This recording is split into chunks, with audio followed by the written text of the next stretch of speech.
Hello again, ganda ka-chika life! Kumusta po kayo mga ka-chika? Heto na naman po tayo para sa ating panibagong showbiz update. Ina ni Miss Catherine Bernardo na si Mami Ming, may revelasyon. Matindi rin ang mga pinagdaan ng pagsubok sa buhay at karir ng box office queen at award-winning actress na si Miss Catherine Bernardo. Iyan ang revelasyon ng nanay ni Miss Catherine Bernardo na si Miss Min Bernardo. Nang matanong tungkol sa pagsimula ng showbiz career na anak hanggang sa marating nga nito ang estadong kinaroroonan ngayon.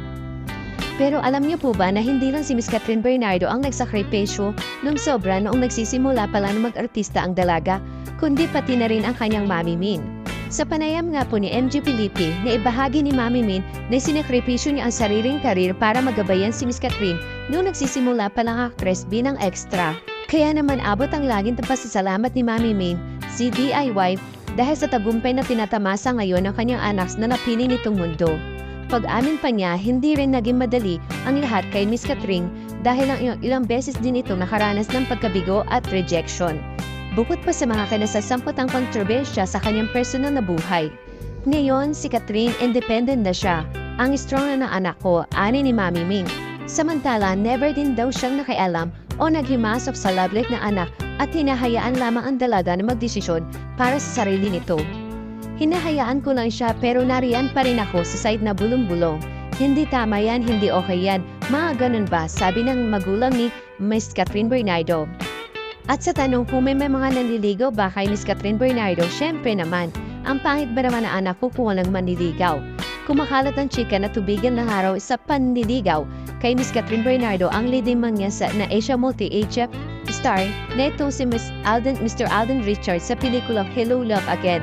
Sa ngayon ay kumakalat na balita, mukhang nagkakamabutihan na raw po si Miss Catherine Bernardo at si Lucena City Mayor Mark Alcala na ex-boyfriend ni Ashley Ortega. Samantala, best friend po ni Miss Catherine Bernardo napikon na rin sa mga basher. Hindi na nga po nakapagtimpi pa ang basketballista at musician na best friend po ni Miss Catherine Bernardo na si Miss Trina Goytinko.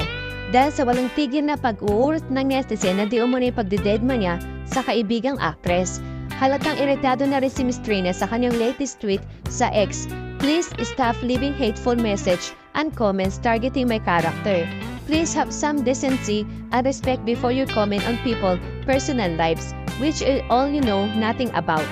Grabe naman kasi na ang mga komentong natatanggap ni Miss Trina sa basher dahil lang wala siya sa birthday greetings ni Miss Catherine. Kilalang kilala kasi ng fans ni Miss Catherine Bernardo na isa sa super close friends ng iniidolo po nila na basketball players ng Ateneo Blue Eagles at Gilas Pilipinas Women. Naninibago lang siguro ang mga ilang fans kung bakit wala itong birthday greeting sa best friend kaya hindi ito tinatantanan ng mga netizen. Actually, matagal-tagal na nga rin po natin pinaghihinalaan na may tampuhan ng magkaibigan dahil hindi na sila nakikita magkasama. Napansin na rin po natin na hindi na rin nagla-like sa social media post ang isa't isa ang mag-best friend. At isa na ang tinuturong dahilan ng mga netizen sa showbiz. Ang sabi po nila, nagkaroon daw po ng gap sina Miss Catherine at Trina dahil sa pagkakaling ng Asia superstar sa isang politiko na ex-jowa naman ng close friends ni Miss Trina na si Mika Reyes. Tulad nga po na sinabi ni Miss Trina sa kanyang post, sana tumigil na ang mga basher sa pagdawit ng linya sa issue dahil wala naman talagang alam ang mga netizing ito. Samantala, isa na ang dalangin ng mga supporter ni Miss Catherine Bernardo at ni Miss Trina na kung totoo man na may sigalot between them ay maayos sana ito at bumalik sa dati nilang pagkakaibigan. Samantala, dumako naman po tayo sa pinakahuli natin showbiz update. Naka 40 million na ang pelikulang My Love Will Make You Disappear sa unang 4 na araw ng pagpapalabas nito sa mga sinihan sa Pilipinas. Mula ng mga pong March 26, 2025, Wednesday hanggang March 29, Saturday. Ito nga pang sinabi ng producer ng Star Cinema sa social media at by email ngayong March 30, linggo po kahapon. Ayon po sa Star Cinema, ang opening cross sa North American box office na nasabing movie na Miss Kim Chiu at Paul Abelino ay $200,000.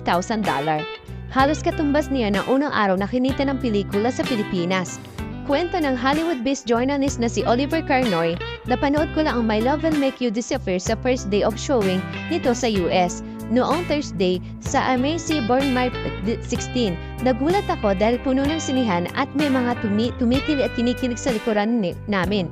Na-interview ko sila sa pagkatapos at hindi nila alam na nandito nasa US ang Kim Pao para makipag-meet and greet sa Cinemax XD sa Carson, California. Kaya nag-online sila uli at bumili ng tickets para makita ang Kim Pao. Friday, umpisa na mag-iikot ang Kim Pao after each screen sa 3 theaters, whole D sa 2 theaters sa Carson, Cinemax XD and D. Present nga ang Kim Pao sa mga screenings mula March 28 Friday hanggang March 30 noong Sunday po. Simula noong March 27 Webes ay napapanood na rin ang unang Kim Pao movie sa Australia, New Zealand, Singapore, Malaysia at UAE. Palabas na rin ito sa Canada, Hong Kong, Macau, Guam, Japan at Brunei noong March 28 Friday. At sa Europa naman, noong March 29 Saturday. Nakatakda rin ito mapanood ng mga taga-Italy, Qatar, Saudi Arabia, Bahrain, Oman at Kuwait ngayong March 30 Linggo. At mapapanood nito sa Australia sa April 5 at Cambodia naman sa April 18. Nagbukas ang My Love Will Make You Disappear na mahigit 300 sinihan sa bansa noong March 26 Miyerkules. Ayon sa Star Cinema ay naka 12 million ang first day cross nito, pinakamalakas for a local film sa taong 2025. Kinumpirma na Star Cinema sa 224 ang black screening ng pelikula sa iba't ibang parte ng bansa, pati ang North America, Middle East at Asia. Umiikot ang istorya ng pelikula kay Sari, isang babaeng naniniwala siya ay may sumpa na biglang nawawala ang mga lalaki minamahal ito. Mag-iibang lahat na makilala niya ang heartbroken na si Jolo, gumaganap bilang si Paulo Avellino. Matapos malaman ang tungkol sa sumpa ni Sari, gagawin niya ang lahat upang mapaibig ang dalaga para matakasan ang problema at tuluyan na siyang mawala. Ang pelikula ay sa direksyon ni Chad Bedanes, kasama rin sa pelikula sina Mile Conteveros, Wilma Dasen, Lovely Abela, Vince Manalo, Nico Antonio, Mix Almendras, Martin Escudero, Karina Bautista, Jeremiah Lisbo, Atasha Franco, Kelsey Lazam at Lucas Andario. Huwag palampasin ang love story ni Sari at Cholo sa My Love Will Make You Disappear na palabas sa mahigit 745 sinihan sa buong mundo. Masaya po si Jose Reyes sa tagumpay ng Kim Pao movie sa taquilla. Aniya, dapat natin itong i-celebrate. Pero sabi pa ni Direk Joey, sad to say, ang hirap pabalikin ng tao manood ng sine. Matapos ang pandemya, lalo na ang ganda-ganda ng adolescents at ang ganda-ganda ng When Life Gives You Tangerine. Ba't ako manonood ng sine, tibo ba? Paano kaya natin ilalaban ang mga gawang Pilipino'y tuloy ngayon?